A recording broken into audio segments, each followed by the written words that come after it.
অর্পণ সন্ধ্যাবেলা হঠাৎ মেসেজ করে বলে রিয়ার দোকানে মোমো খেতে যাবি, তো আমিও তো এক পায়ে রাজি, সবাইকে নিয়ে চলে আসলাম রিয়ার দোকানে। ওর দোকানের নাম সুস্বাদু আনন্দ বলে, অটো স্ট্যান্ডের একদম পাশেই রয়েছে ওর দোকান। যারা কুদঘাট থেকে বিলং করি আমরা জানি আমাদের কুদঘাটে কোনো ভালো মোমোর দোকান নেই, তো তার জন্য আমাদের অনেক স্ট্রাগল করে অনেক দূরে দূরে মোমো খেতে যেতে হয়। বাট আর স্ট্রাগল নয়, তোমরা এবার হাতের সামনে পেয়ে যেতে পারো ডিলিশিয়াস মোমো। অনেস্টলি স্পিকিং অনেক বড় বড় দোকানের থেকে অনেক বেটার টেস্ট, অ্যাটলিস্ট আমাদের কুদঘাট এরিয়ার বেস্ট মোমো। আমরা নিয়ে নিয়েছিলাম গন্ধরাজ মোমো, যেটা খেতে অসাধারণ ছিল। আমার মুখের কথা বিশ্বাস না হলে অ্যাড্রেস তো বলেই দিলাম, নিজেরাই এসে টেস্ট করে দেখে নাও।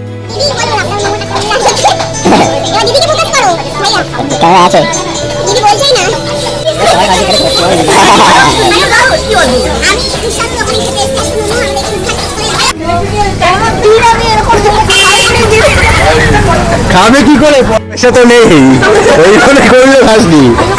তারপর চলে আসলাম বাড়ির দিকে। ভিডিওটা এখানে শেষ করছি, দেখা হবে নেক্সট ভিডিওতে। আর আমার মতো মোমো লাভাররা দেরি কিসের, যাও তাড়াতাড়ি মোমো খেয়ে আসো। এই লাস্ট ক্লিপটা রিয়া তোর জন্য, ভাব এবার অর্পণের বিরুদ্ধে কি করবি। চলো টাটা।